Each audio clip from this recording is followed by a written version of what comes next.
So what defines a mother's love? Unconditionally, conditionally. What causes a mother to harm her own child? Well, boys and girls, today's episode might be a 2-for-1 because I couldn't really find stuff on the first person. And yeah, and we'll have an Andrea Yates update at the end of this podcast. So, I was supposed to record this for Mother's Day. I was not really feeling good.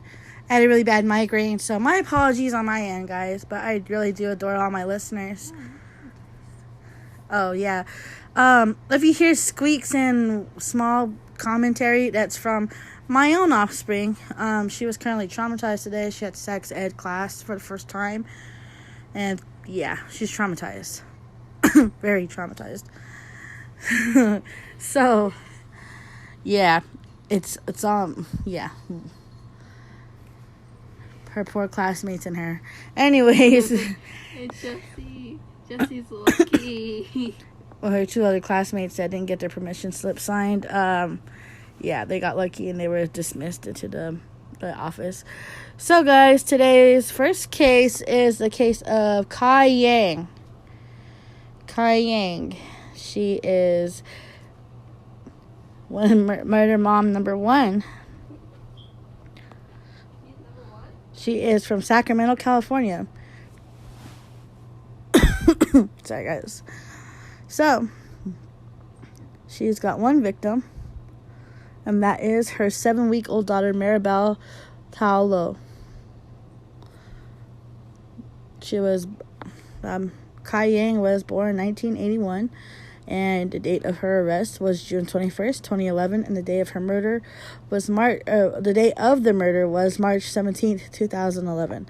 So what she is being charged with, or was charged for, was she placed her child in a microwave because she was being irritable and fussy and holding her back from work. So,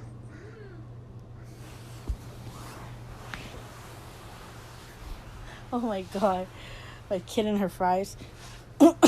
So, I get it, new moms, all new moms are different in their own way. I mean, They don't come with new shapes and sizes. We don't come with instructions, neither do our kids. But that does not give you the right to microwave your fucking child. I know, right? Like, who does that? Kai Yang, apparently. I mean, they said that she put the baby in the microwave because the baby was crying all the time. Or she was crying while she was working. Okay, meme tip. Alright. If the baby's crying, just try to see. Grab like a plastic cheese, like a square one. Plastic cheese. Oh no. And They're talking about when people throw cheese at their kids to make them stop crying. Yeah, cheese. Trauma, but delicious. Oh my god. So, you guys have ever seen that video that on Vine, like how to make a baby stop crying is throw a slice of cheese at them and they stay quiet or whatever? That's what she's referring to. Anyways, back to the case. Hold on.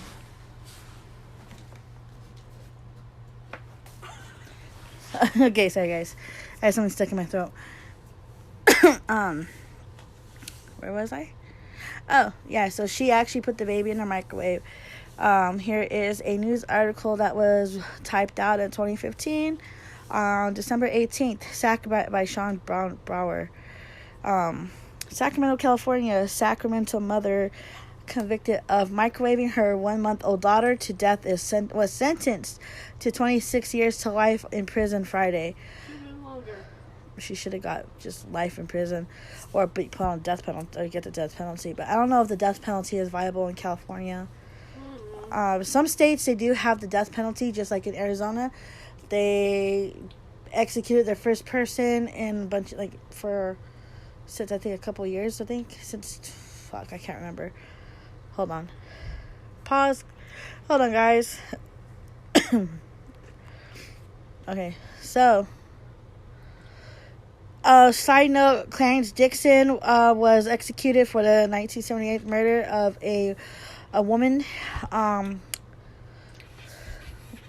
This is actually Arizona's first execution in 8 years. Yeah. Yeah, so Can you go back to the subject? yeah, that's off subject because, I don't know what all states, have the death penalty, or like, yeah, because some states do have the death penalty, some don't. And it's by method of they don't do the electric chair anymore. They do gas, lethal injection, or in some states a firing squad. Oh, what does that mean? Firing squad? Yeah. So what it is another side note, guys. Another thing is, firing squad is they have the person stand against either a wall or a post or something, and they have about up to 5 officers. They all have guns, but only one is loaded with a real bullet. So they don't know who actually shot the person. I guess it's to like make sure they don't feel guilty or whatever about it. I don't know. I'm like, wow, the things you know, right? Things you learn. Okay, so she was sentenced to 26 years to life. Kai Yang was 34, and when she was found guilty in November, first-degree murder in her child's death, according to the evidence presented to the court. Yang was alone with her daughter Maribel in March 2011 for 11 minutes. During that time, Yang put Maribel in the microwave for 2.5 to 5 minutes. The girl suffered what authorities said were extensive thermal injuries. So what that means, my dear children, was that the baby was cooked from inside out. Her little intestines, her organs were basically cooked. Yang, who was married and had 3 other children, initially told investigators that she blacked out while working on the computer, and with Maribel in her arms, and woke up on the ground with Maribel injured next to a space heater. According to the affidavit in the case written by Sacramento Police Department Detective Thomas Schrum, although she had a history of seizures, paramedics did not find her to be disoriented. My bad. When they arrived, according to the affidavit, I'm sorry guys, my brain's on the fog right now. When detectives pointed out the inconsistencies in her stories, Yang acknowledged that she lied. Did you just throw up? Oh. Too much. So. Continue. Okay, although she had a history of seizures, paramedics did not find her to be disoriented when they arrived, according to the affidavit. When detectives pointed out inconsistencies in her story, Yang later acknowledged that she had lied and said she might have a split personality. So, saying that you have a split personality or an alter ego or whatever, you need to have a professional diagnosis to be diagnosed with DID. Or see that, if you know that you do have DID, which actually is dissociative identity disorder. Some people say you don't need a legit diagnosis but you can diagnose yourself.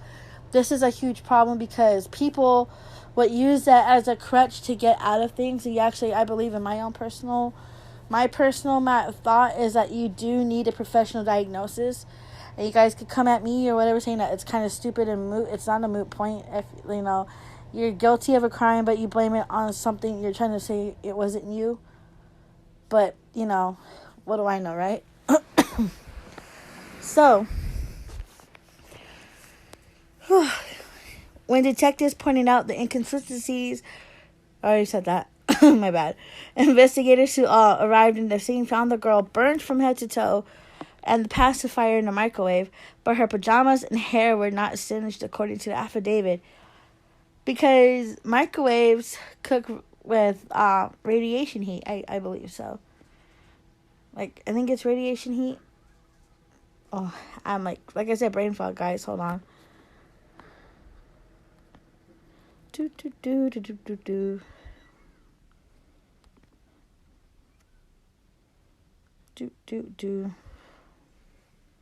Yeah, so microwaves cook with a form of electromagnetic radiation and wavelengths ranging from about 1 meter to 1 millimeter, corresponding with frequencies between 300 megahertz and 300 gigahertz, respectively.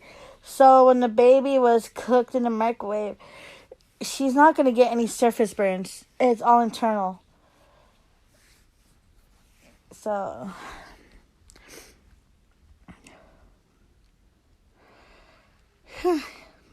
here's another article by Miss Kissy Denise.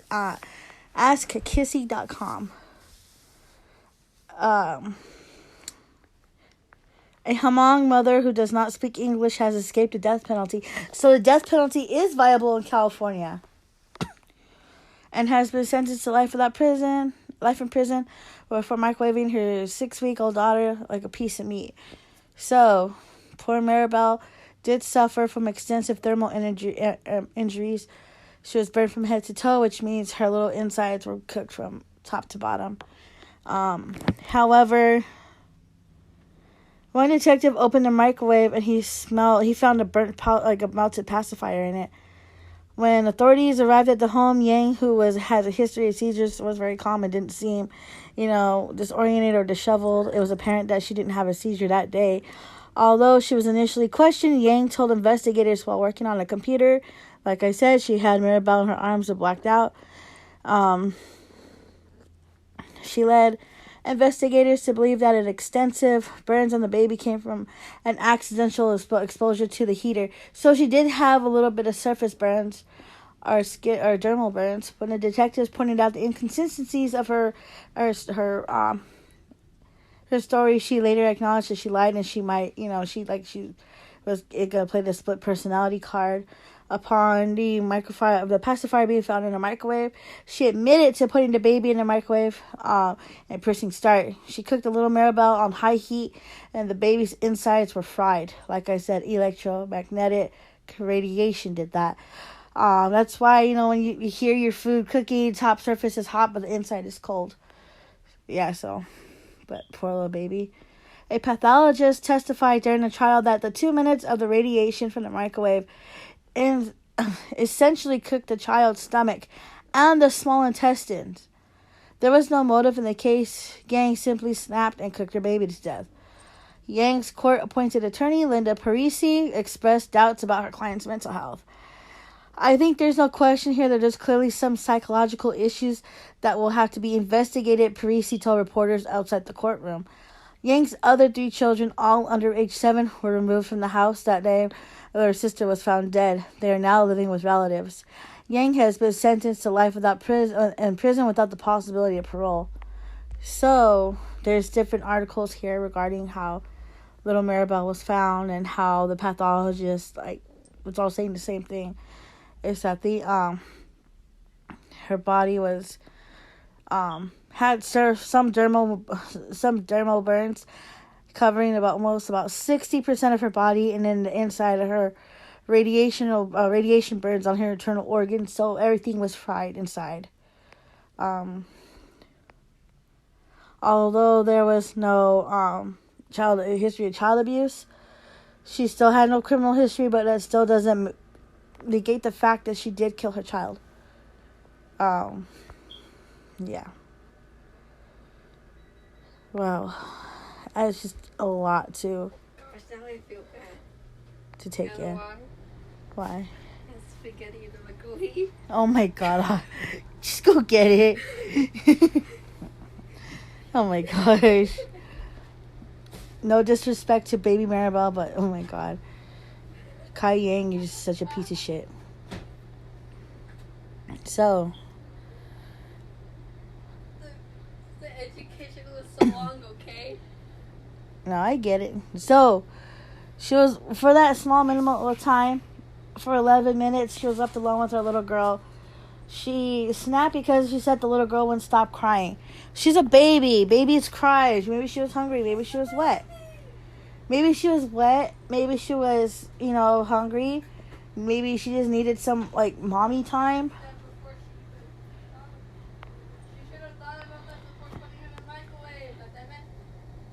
No, she was saying she was irritated because of that, but that doesn't give her the right to do that shit.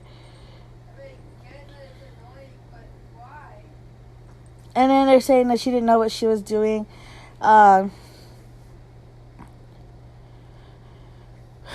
God. This is from Lau Pachoa Tao, the Yang family spokesperson.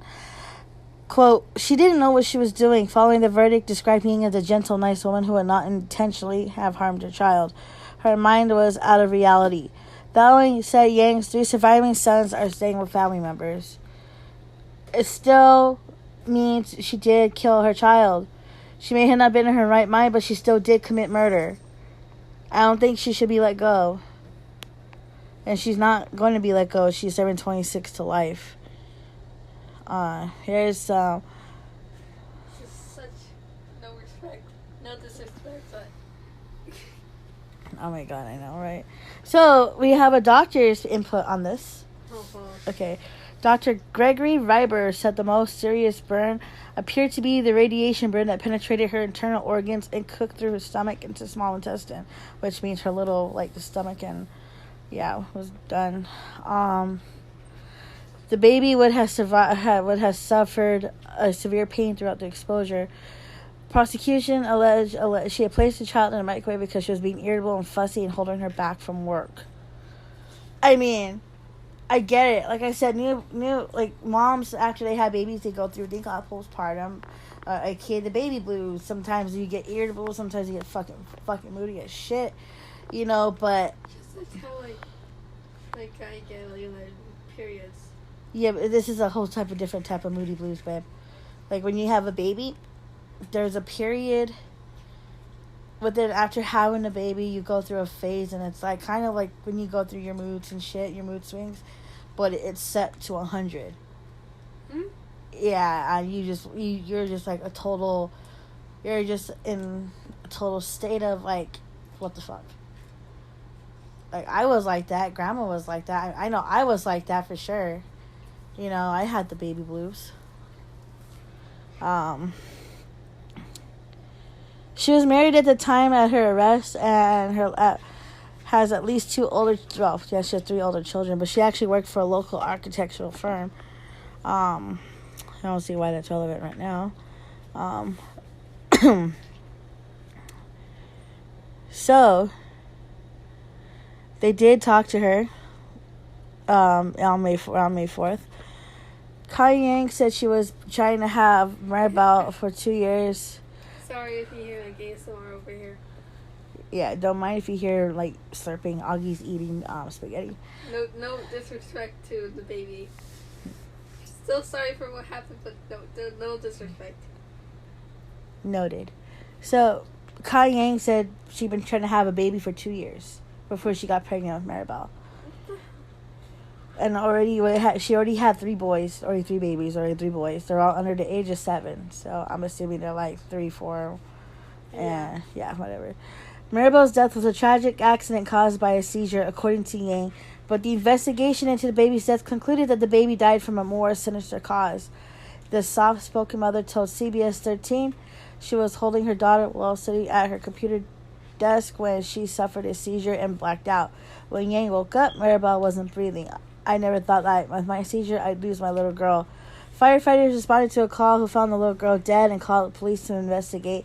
And the Sacramento County coroner ruled that Maribel died from burns on her body. Investigators had not said that they believed that the girl sustained any injuries. Is someone knocking at the door? Mm-hmm. Look outside Grandma's window.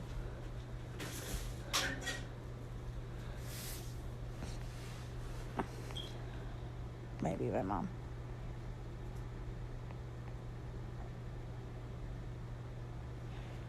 So,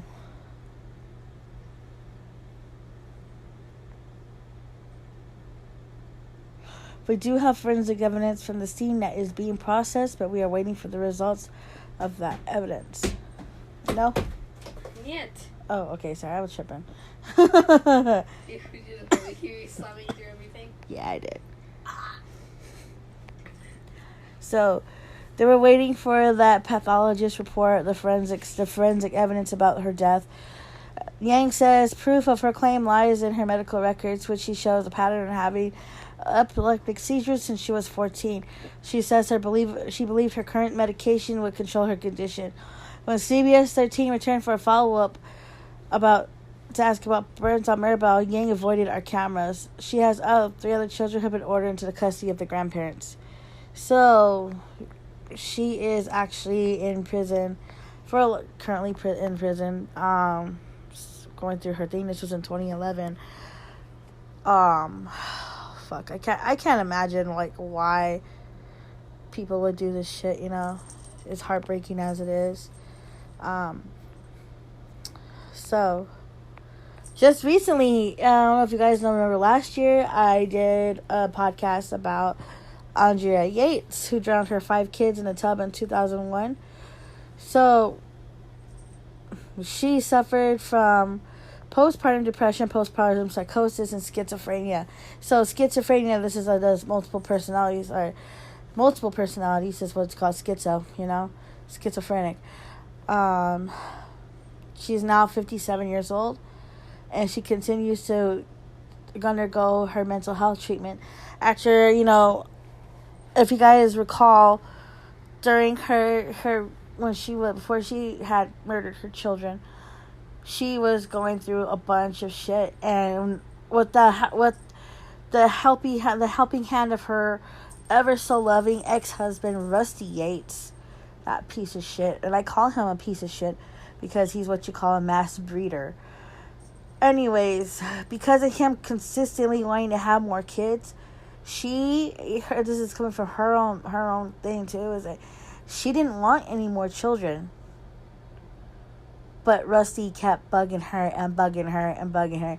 And she knew with her mental state, deteriorating, she knew for a fact that she was going to hurt those kids. She even said if she was left alone with those kids, there was a possibility she might hurt them.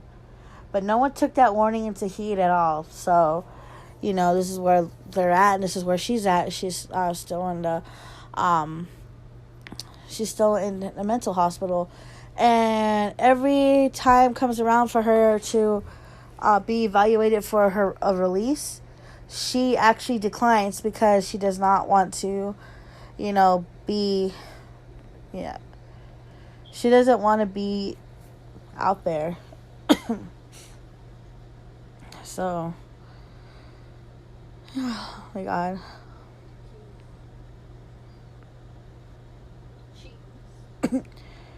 Even though she has been remanded into a mental facility for more than 15 years, she does go under a review to see if she's competent to leave the facility.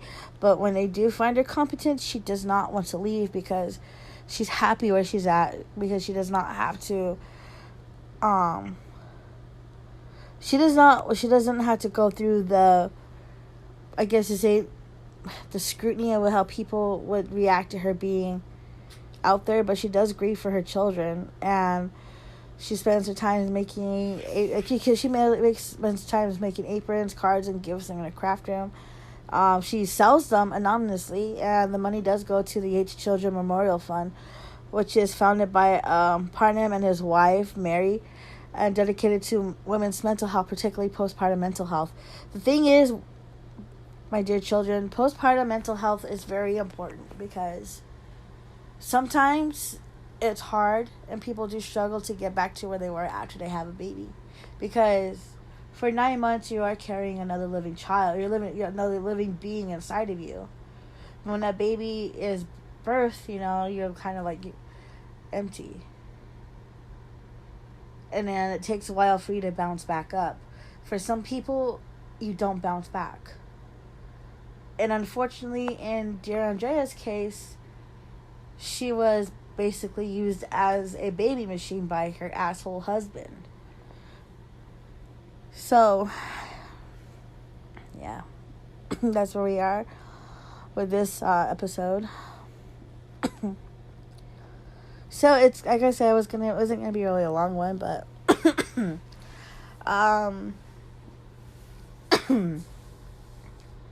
it's just messed up, how people.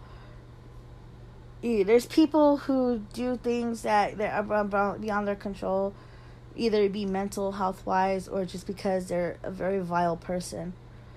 In my own personal opinion, I think Cayenne just got annoyed that her baby wouldn't stop crying, and she was being too much of an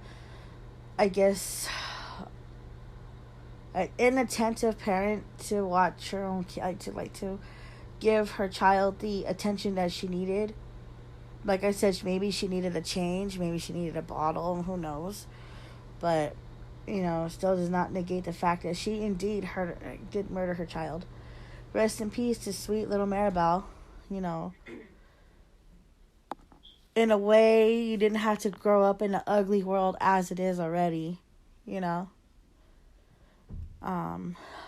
Actually, she was born in 2011.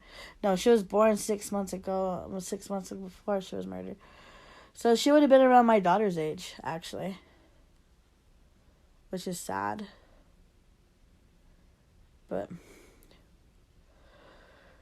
we can never know how people are, and there is a lot of wicked in this world, my dear children. So, with that being said, this has been Odd Pods with the Odd Broad, and this was the belated Mother's Day episode. I was joined by my little co-host. Y'all know her. The Rude 25. Yeah. Happy Mother's Day to all the moms out there. Tomorrow I'm gonna probably be talking about some other person. Who knows? Maybe I might get into a ghost story. I don't know. The possibilities are endless. So you guys stay tuned, and I'll check you guys tomorrow. Have a good night. Oh, not to mention, don't forget, guys, tomorrow is Friday the 13th. So watch your good omens, your bad omens, and have a great day. Bye.